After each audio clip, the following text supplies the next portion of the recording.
स्वागत है next in Bharat में। मैं हूं प्रतीक्षा मिश्रा। आज भारत में इन्वेस्टमेंट का कल्चर तेजी से बदल रहा है। शेयर बाजार और म्यूचुअल फंड जैसे विकल्पों की तरफ युवाओं का रुझान लगातार बढ़ रहा है। इसी बदलाव के साथ फिनटेक, वेल्थ टेक और साइबर सिक्योरिटी स्टार्टअप्स भी नए समाधान तैयार कर रहे हैं, जो इन्वेस्टमेंट को पहले से ज्यादा आसान, स्मार्ट और सुरक्षित बना रहे हैं। आइए देखते हैं कि कैसे बदल रही है स्मार्ट फाइनेंस की दुनिया। मिलिए गुरुग्राम के युवा निवेशक और इन्वेस्टमेंट एडवाइजर अजय जाजम से, जो भारत की नई निवेश संस्कृति का प्रतिनिधित्व कर रहे हैं। अत्याधुनिक 24 स्क्रीन एआई संचालित ट्रेडिंग सेटअप और रियल टाइम मार्केट एनालिटिक्स की मदद से वो शेयर बाजार और म्यूचुअल फंड में निवेश के अवसरों का विश्लेषण करते हैं। अपने शोध आधारित मार्गदर्शन से वो नए और अनुभवी दोनों निवेशकों को समझदारी, अनुशासन और डेटा आधारित निवेश के लिए प्रेरित कर रहे हैं। कोई भी हमारा जो यूथ है, अब इन्वेस्टमेंट क्या जॉब करे, बिजनेस करे, उसको इन्वेस्टमेंट तो करनी होगी। कहाँ पे करे? स्टॉक मार्केट में। सारे पढ़े लिखे यूथ है हमारे। अब पहले के टाइम पे चीज़ें नहीं होती थी, फीचर्स नहीं मिलते थे, फैसिलिटी नहीं मिलती थी। आजकल बहुत सब कुछ ईजी हो गया, ऑनलाइन हो गया है। भारत में निवेश का दायरा तेजी से बढ़ रहा है। आज देश में 22 करोड़ से अधिक डीमैट खाते और 6 करोड़ से ज्यादा म्यूचुअल फंड निवेशक हैं। डिजिटल प्लेटफॉर्म और फिनटेक के विस्तार ने खासकर युवाओं के बीच निवेश को नई गति दी है, जिससे वित्तीय जागरूकता और निवेश संस्कृति लगातार मजबूत हो रही है। मेरे पीछे बैठी ये टीम ऐसे एआई पावर्ड प्लेटफॉर्म पर काम कर रही है जो बड़े बड़े डेटा, बड़े बड़े फाइनेंशियल रिजल्ट्स को चुटकियों में पढ़ती है और आप तक सही डेटा, सही जानकारी तुरंत सामने रखती है। भारत में बढ़ते रिटेल निवेशकों के साथ अब सिर्फ निवेश नहीं, बल्कि सही जानकारी भी उतनी ही अहम हो गई है। इसी जरूरत को पूरा करने के लिए बेंगलुरु की एक कंपनी ने एआई आधारित प्लेटफॉर्म विकसित किया है, जो सेकंड्स में लाखों वित्तीय दस्तावेजों का विश्लेषण कर निवेश संबंधी सवालों के जवाब देता है। आपका जो भी सवाल है, एआई को काफ़ी इन्फॉर्मेशन पता है। एक्सपर्ट्स को जितना पता है, करीबन उतना ही एआई को भी पता है। तो आप कॉन्वर्जेशनली केवल वन साइडेड कम्युनिकेशन की जगह it's a two way communication. इस प्लेटफॉर्म में विशेषज्ञ और विश्लेषक जैसे अलग अलग विकल्प दिए गए हैं, ताकि उपयोगकर्ता अपनी जरूरत के अनुसार विस्तृत या त्वरित विश्लेषण प्राप्त कर सके। लगातार अद्यतन होने वाले आंकड़ों के आधार पर ये वार्षिक रिपोर्ट निवेशक प्रस्तुतियों और वित्तीय विवरणों का कुछ ही सेकंड्स में विश्लेषण कर उपयोगी जानकारी उपलब्ध कराता है। सेम स्टॉक के बारे में अलग अलग लोगों ने अलग अलग लिखा हुआ है। हमारे पास जो है वो बहुत सारे डेटा पॉइंटर्स आते हैं और डेटा फीड्स आती है और जो डॉक्यूमेंट्स है उससे एनालिसिस करके हम देते हैं। तो अगर आप कोई स्टॉक के बारे में पूछते हो तो वो वही स्टॉक का ही इंफॉर्मेशन देता है, ना कि जो पूरे इंटरनेट में अलग अलग लोगों ने जो दिया है उसके हिसाब से नहीं देगा। जो इंफॉर्मेशन अवेलेबल है उसके हिसाब से देगा। जैसे जैसे भारत का वित्तीय इकोसिस्टम तेजी से डिजिटल हो रहा है, वैसे वैसे ऑनलाइन वित्तीय धोखाधड़ी का खतरा भी बढ़ रहा है। इसी चुनौती ने साइबर सुरक्षा स्टार्टअप्स के लिए नए अवसर पैदा किए हैं। बेंगलुरु की SISA इंफॉर्मेशन सिक्योरिटी ऐसी ही अग्रणी कंपनी है, जो बैंकिंग, फिनटेक और डिजिटल भुगतान क्षेत्र के लिए अत्याधुनिक सुरक्षा समाधान विकसित कर ऑनलाइन लेन-देन को सुरक्षित और भरोसेमंद बना रही है। For example, for AI, we started this journey about 2 years ago, where we said AI for cybersecurity, cybersecurity for AI, and then of course AI for continuous improvement, which is what we call as AI for CI. So that's been our philosophy for the last 2 years, and we've done phenomenally well as far as that goes. Yeah. Cyber सुरक्षा अब केवल computer की सुरक्षा तक सीमित नहीं रही, बल्कि युवाओं के लिए तेजी से उभरता हुआ करियर बन चुकी है। एआई, क्लाउड, एथिकल हैकिंग और डिजिटल फॉरेंसिक जैसे क्षेत्रों में भारतीय प्रतिभाएं वैश्विक स्तर पर अपनी मजबूत पहचान बना रही हैं। Skill and will. If you compare both the things, we need to have both. If you are having skill, by default you need to have a will, so that it helps you to grow towards your career path as well. And along with that, we can upskill our company's cybersecurity skills as well. Bharat का वित्तीय ecosystem अब सिर्फ निवेश तक सीमित नहीं, बल्कि technique, artificial intelligence और साइबर सिक्योरिटी के सहारे अधिक सुरक्षित, पारदर्शी और स्मार्ट बन रहा है। यही बदलाव युवाओं को नए अवसरों के साथ विकसित भारत की अर्थव्यवस्था का सक्रिय भागीदार बना रहा है। ऑनलाइन ऑर्डर हो, बड़ी फैक्ट्री हो या फिर देश की सुरक्षा, नई तकनीक हर जगह काम आ रही है। अच्छी बात यह है कि इन तकनीकों को बनाने में अब भारत के युवा भी बड़ी भूमिका निभा रहे हैं। कोई स्मार्ट रोबोट बना रहा है तो कोई स्वदेशी ड्रोन। आइए देखते हैं कि कैसे मेक इन इंडिया अब दुनिया तक पहुंच रहा है। स्कैन कीजिए, पार्सल रखिए और बाकी काम रोबोट पर छोड़ दीजिए।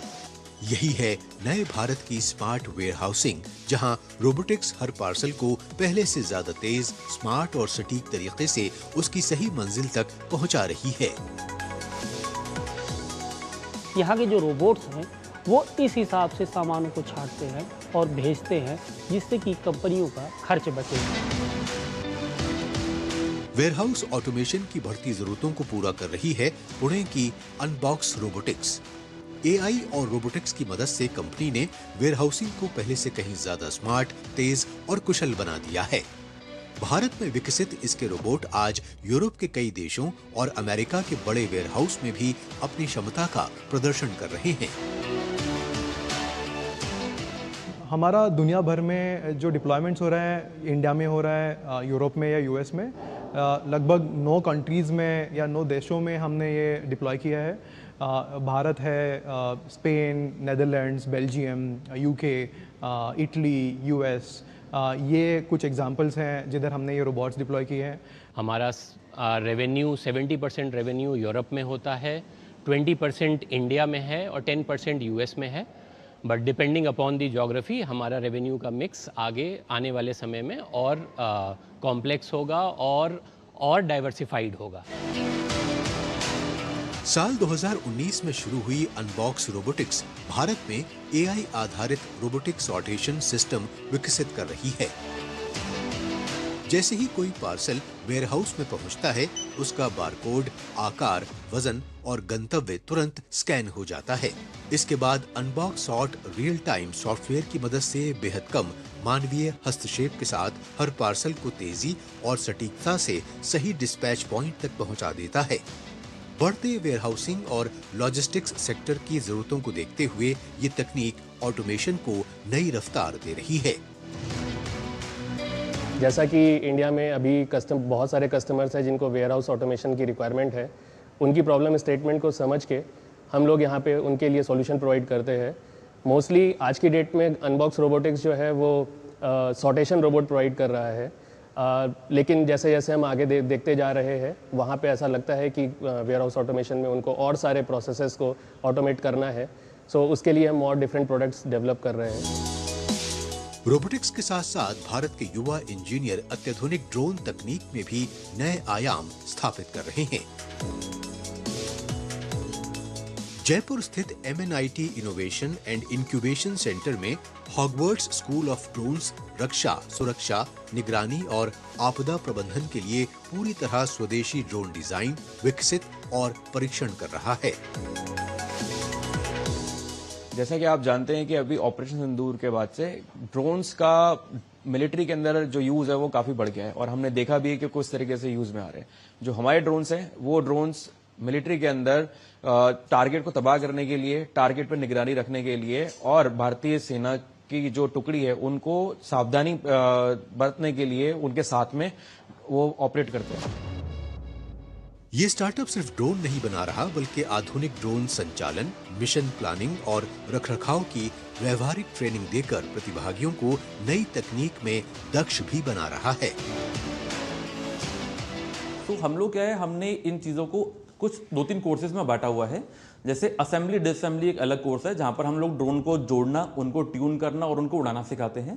सेकंड, हमारे पास में रिपेयर एंड मेंटेनेंस का कोर्स है जहाँ पर फॉल्ट फाइंडिंग, कैसे ड्रोन में क्या खराब हुई वो पता लगाना और उसको रिपेयर करना हम लोग सिखाते हैं। तो इस तरीके से अलग अलग कोर्सेज के तहत हम लोग जो भी लर्निंग है उसको स्टेज में डिवाइड करके फिर हम लोग सिखाते हैं। स्मार्ट रोबोट हो या स्वदेशी ड्रोन, भारत के युवा इनोवेटर्स साबित कर रहे हैं कि अगली बड़ी तकनीकी क्रांति में भारत सिर्फ भागीदार नहीं बल्कि नेतृत्वकर्ता बनने की ओर बढ़ रहा है। अगर आप इलेक्ट्रिक गाड़ी खरीदने की सोच रहे हैं तो सबसे पहला सवाल क्या होगा? शायद यही कि चार्ज खत्म हो गया तो क्या करेंगे? भारत के कई स्टार्टअप्स इसी चुनौती का समाधान ढूंढ रहे हैं। कोई 3 मिनट में बैटरी बदलने वाली तकनीक बना रहा है तो कोई पूरी तरह स्वदेशी बैटरी पर काम कर रहा है। चलिए देखते हैं ये दिलचस्प इनोवेशंस। देश की सड़कों पर इलेक्ट्रिक वाहन अब तेजी से अपनी जगह बना रहे हैं। चार्जिंग इंफ्रास्ट्रक्चर भी लगातार विस्तार पा रहा है। लेकिन लंबी दूरी के सफर में एक सवाल अब भी बरकरार है। अगर बीच रास्ते में बैटरी खत्म हो जाए तो क्या होगा? यही चुनौती तेज और भरोसेमंद चार्जिंग समाधान की सबसे बड़ी जरूरत बन गई है। इलेक्ट्रिक व्हीकल्स को लेकर सबसे बड़ा सवाल आज भी वही है, चार्जिंग में कितना वक्त लगेगा। फास्ट चार्जिंग ने इस वक्त को जरूर कम किया है, लेकिन इंजीनियर्स अब इस चैलेंज का नया सलूशन ढूंढ रहे हैं। वाहन चार्जिंग जैसी चुनौतियों का समाधान खोजने की दिशा में एक clean tech startup blink mobility काम कर रहा है। इसका उद्देश्य एक ऐसा स्मार्ट ईवी इकोसिस्टम विकसित करना है जो भविष्य में सफर को और आसान बना सके। स्टार्टअप बैटरी स्वैपिंग तकनीक पर काम कर रहा है, जिसके जरिए कुछ ही मिनटों में खाली बैटरी को पूरी तरह चार्ज बैटरी से बदला जा सकेगा। साथ ही battery as a service model के माध्यम से वाहन खरीदने की शुरुआती लागत कम करने की भी योजना है। स्मार्ट सॉफ्टवेयर की मदद से बैटरी और पूरे स्वैपिंग नेटवर्क का कुशल प्रबंधन करने की दिशा में भी काम जारी है।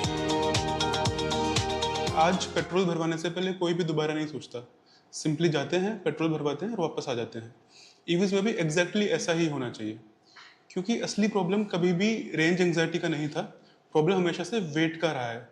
वो जो वेट टाइम है वो लोगों को नहीं चाहिए, एंड हम इसी प्रॉब्लम पे काम कर रहे हैं। बैटरी स्वैपिंग की सफलता सिर्फ बैटरी पर नहीं बल्कि स्मार्ट इंजीनियरिंग पर निर्भर करती है। Advance battery management system, thermal safety और IoT आधारित सॉफ्टवेयर बैटरी की निगरानी करते हैं, जिससे पूरी स्वैपिंग प्रक्रिया सुरक्षित, तेज। बैटरी स्वैपिंग का पूरा प्रोसेस अंडर 3 मिनट्स रहता है। तो पहले गाड़ी का जो बैटरी है, पुराना बैटरी, उसको हम लोग एक्चुएटर से निकालते हैं। वो निकाल के चार्जिंग बे में जाने के बाद नया जो बैटरी है जिसमें ऑलरेडी 100% चार्ज है वो आती है और गाड़ी में लग जाती है। फिर गाड़ी रेडी है बाहर जाने के लिए। आज देश के स्टार्टअप्स सिर्फ ईवी समाधान नहीं बल्कि लिथियम आयन बैटरियों के बेहतर विकल्प भी विकसित कर रहे हैं। इसी दिशा में पुणे का एक स्टार्टअप स्वदेशी संसाधनों पर आधारित सोडियम आयन बैटरी तकनीक पर काम कर रहा है, जो भविष्य में पारंपरिक लिथियम आयन बैटरियों का सुरक्षित, किफायती और टिकाऊ विकल्प बन सकती है। ये एक कॉन्टेम्प्ररी बैटरी टेक्नोलॉजी है जो एक तरह का कह सकते हैं कि एक पर्याय जो लिथियम आयन बैटरीज हैं उनके लिए उपलब्ध करा सकती है। और इसके लिए जो भी रॉ मटेरियल लगते हैं, जो भी उसके केमिकल्स लगते हैं, वो सारे हमारे देश में उपलब्ध हैं। लिथियम आयन बैटरियों के मुकाबले सोडियम आयन तकनीक अधिक सस्ती, सुरक्षित और स्वदेशी संसाधनों पर आधारित है।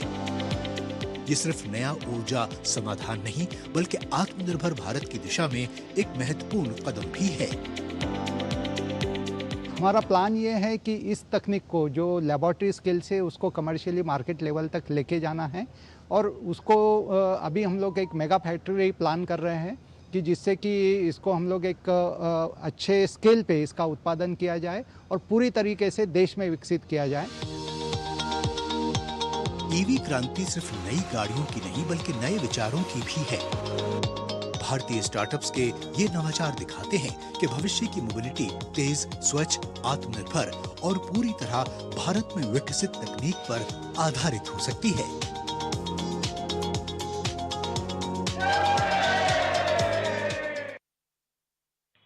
आज आज का युवा सिर्फ अपने करियर पर ध्यान नहीं दे रहा, बल्कि सेहत पर भी पहले से ज्यादा ध्यान दे रहा है। मिजोरम इसकी शानदार मिसाल है। यहाँ साइकिलिंग से लेकर जिम तक फिटनेस युवाओं की रोजमर्रा की जिंदगी का एक अहम हिस्सा बन चुकी है। यही अनुशासन उन्हें खुद को बेहतर बनाने और दूसरों को प्रेरित करने की ताकत भी दे रहा है।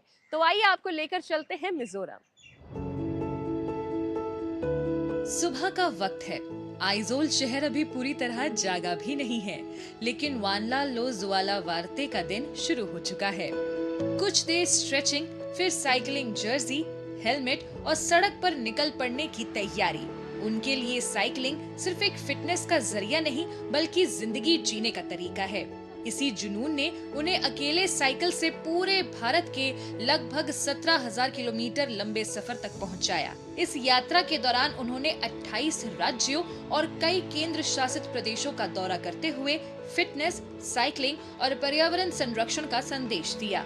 उन्हें कई अवार्ड से भी सम्मानित किया जा चुका है।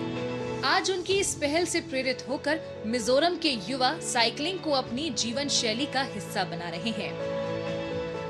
Cycling is quite popular these days in Mizoram, and after my journey, we make some programs with the NGOs and the local churches. And right now, we have many cyclist members. There's a WhatsApp group there, and around 500 members are inside that group. Fitness सिर्फ अच्छा दिखने के लिए नहीं, बल्कि healthy lifestyle का एक हिस्सा है। आज हम बात करेंगे ऐसे ही एक आइजोल की पॉपुलर मॉडल से, जिनके लिए फिटनेस रोज की आदत और डिसिप्लिन का हिस्सा है। फिटनेस की यही सोच मिजोरम के युवाओं की रोजमर्रा की जिंदगी और प्रोफेशनल करियर का भी अहम हिस्सा बन चुकी है। इसी बदलती सोच की एक और प्रेरणादायक मिसाल है मिस मिजोरम और मिस ग्रैंड इंडिया 2025 की रनर अप लल्लुंथरी लॉरेंग की सफलता सिर्फ रैंप पर दिखने वाली आत्मविश्वास की कहानी नहीं है, बल्कि अनुशासन, संतुलित जीवन शैली और खुद को लगातार बेहतर बनाने की सोच का नतीजा है। उनका मानना है कि असली खूबसूरती स्वस्थ शरीर और सकारात्मक सोच से आती है। मेरा डेली रूटीन बहुत सिंपल है। 45 minutes to 1 hour workout, and I focus on my diet also, because whatever you take inside that matters a lot. Like it plays important role to stay fit. आज आइजोल के gym सुबह से ही युवाओं की ऊर्जा से भर जाते हैं। फिटनेस अब सिर्फ अच्छा दिखने का माध्यम नहीं, बल्कि स्वस्थ और अनुशासित जीवन शैली का हिस्सा बन चुकी है। मिस मिजोरम जैसी युवा हस्तियों से प्रेरित होकर बड़ी संख्या में युवा नियमित व्यायाम को अपनी दिनचर्या में शामिल कर रहे हैं। कोई बेहतर स्वास्थ्य के लिए मेहनत कर रहा है, तो कोई मानसिक रूप से मजबूत बनने के लिए फिटनेस को अपना रहा है।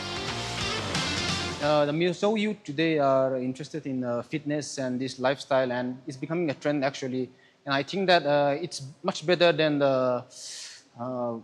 indulging in drugs and alcohol and tobacco and all that of sorts. Fitness hi kangai pui mo em tun khenga nal tak le krisel tak ko om the na san chu ni tina exer tuk tira exer ko lak thei wang hi ania chu wangin tunlai thala tunang lai a gym ma tam to em chu wangin thalai te hi an fitness hi an ngai pui mo riu ka sia lo ngai pui mo zero se lo ki lo ti zero se ti ka nge du ni thalai te chunga।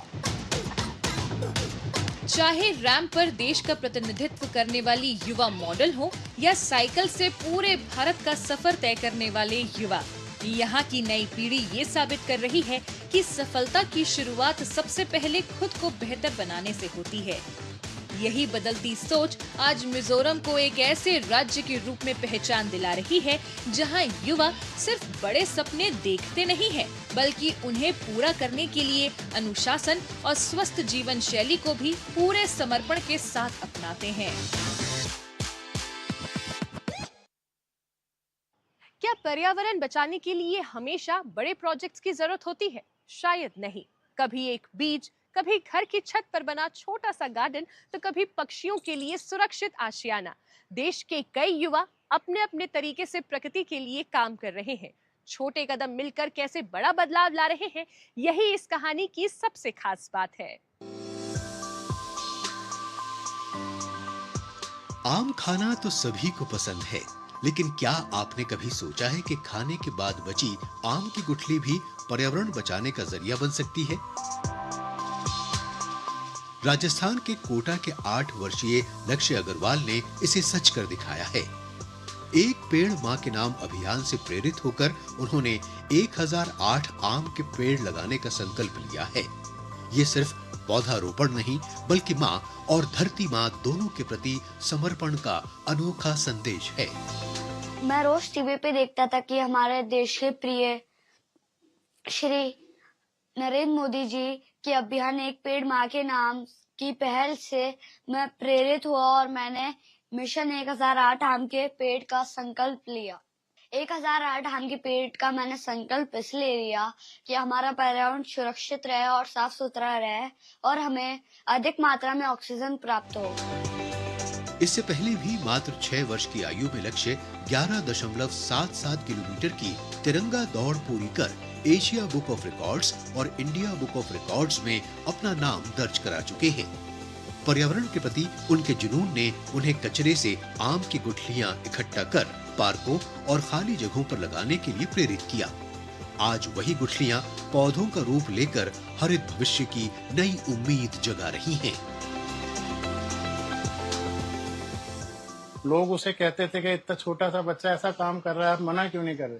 लेकिन वो कहता था पापा मुझे पर्यावरण से प्रेम है, मुझे लोगों की चिंता नहीं है। लोग एक दिन जब वृक्ष देखेंगे तो वो अपने आप खुश होंगे मेरे काम को देखकर। पर्यावरण संरक्षण की ये सोच सिर्फ लक्ष्य तक सीमित नहीं रही। दिल्ली में हमारी मुलाकात ऐसे ही एक युवा अमन शर्मा से हुई। कंटेंट क्रिएटर और प्रकृति प्रेमी अमन ने अपने घर की कंक्रीट की छत को सैकड़ों पौधों, पेड़ों और औषधीय पौधों से हरे भरे गार्डन में बदल दिया। उनकी इस अनूठी पहल ने न सिर्फ पर्यावरण को संवारने में योगदान दिया बल्कि तितलियों और पक्षियों के लिए भी एक नया आशियाना तैयार कर दिया। जब कोविड का लॉकडाउन शुरू हुआ था तो फिर मेरी जो भी बर्ड वॉचिंग और वाइल्ड लाइफ फोटोग्राफी की ट्रिप्स थी जो मैं भारत के अलग अलग जंगलों में जाके लेता था वो सारी बंद हो गई और मैं बाकी सब की तरह घर में कैद हो गया। तो मैंने सोचा कि अगर मैं चिड़ियों तक नहीं पहुंच सकता हूं तो मैं चिड़ियों को अपने पास ले आऊंगा। अमन अपनी छत पर कैमरे में प्रकृति के अनोखे रंग, तितलियों, पक्षियों और हरियाली के खूबसूरत पल कैद करते हैं। सोशल मीडिया के जरिए वो इन कहानियों को साझा कर युवाओं को पर्यावरण संरक्षण और पौधारोपण के लिए प्रेरित कर रहे हैं। इस गार्डन पे बहुत अलग अलग तरह के प्लांट्स हैं और काफ़ी सारे नेटिव प्लांट्स हैं और फिर बटरफ्लाई, पॉलिनेटर और होस्ट प्लांट्स हैं। तो we have yellow tecoma, bougainvillea, jasmine, रात की रानी, कचनार के 2 अलग अलग तरह के पेड़ हैं। प्रकृति संरक्षण की एक प्रेरक मिसाल है प्रयागराज के विकास बागी। उन्होंने अपने घर को सिर्फ रहने की जगह नहीं बल्कि गौरैया और अन्य पक्षियों का सुरक्षित आशियाना बना दिया है। हरियाली, घोंसलों और चिड़ियों की चहचहाट से गूंजता ये घर प्रकृति के साथ सह अस्तित्व का जीवंत संदेश देता है। 2 से शुरू हुआ गौरैयों का परिवार, 2 गौरैया का जोड़ा आया था और वो आज सैकड़ों की संख्या में यहाँ पर और आसपास की भी बहुत सारी गौरैया और तमाम 50 तरह के पक्षी यहाँ आते हैं, दाना पानी करते हैं, यहाँ रहते हैं, समय बिताते हैं। कुछ यहाँ पर बस जाते हैं, कुछ जहाँ दाएं बाएं रह रहे हैं वहाँ अपने घरों में चले जाते। सुबह से शाम तक यही होता है। भारत का युवा आज प्रकृति के साथ विकास का नया मॉडल कर रहा है। छोटे छोटे प्रयास बड़े बदलाव की नींव बन रहे हैं। एक पौधा, एक छत, एक आशियाना, ये पहले आने वाली पीढ़ियों के लिए हरित, स्वच्छ और टिकाऊ भविष्य का मार्ग प्रशस्त कर रही हैं।